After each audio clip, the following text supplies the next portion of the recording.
What's up, people? This is Coach DC. Let's get into this. So, I get home after driving around delivering food for hours, doing my civic duty, so to speak, fueling the hungry masses. I crack open a brew, as any red blooded American man on a Sunday might do. I'm decompressing, chilling, finally. And then my wife storms in, looking completely disheveled, like the economy collapsed. She's in a flurry. They forgot the meat, she says. It's all sides, no meat in the whole order. Now, here's the interesting part. I don't say a word. Because if you've been married long enough, you learn that silence is sometimes the wisest form of speech. But look at her. Like a psychologist trying to gauge whether the rat's been shocked or it just think it's been shocked.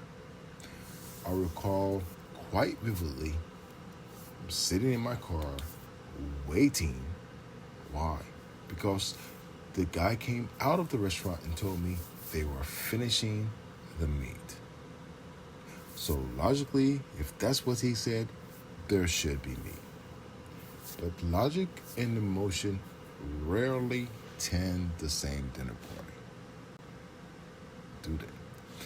So I go downstairs, perform the great act of unveiling the meal. And lo and behold, guess what's there? Meat.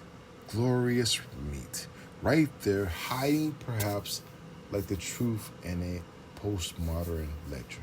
But it was there. Then, of course, we start talking about it.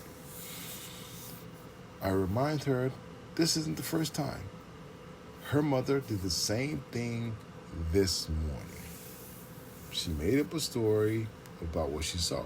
A delivery van pulls up in the driveway. It's got packages.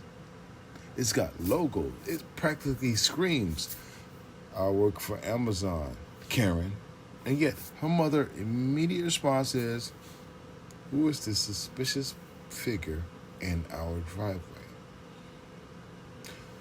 So what do we learn here, folks? Here's the moral. Don't jump to conclusions. Observe, verify, then act. Because if you don't, well, you end up yelling about the missing meat that isn't missing. And no one wants that.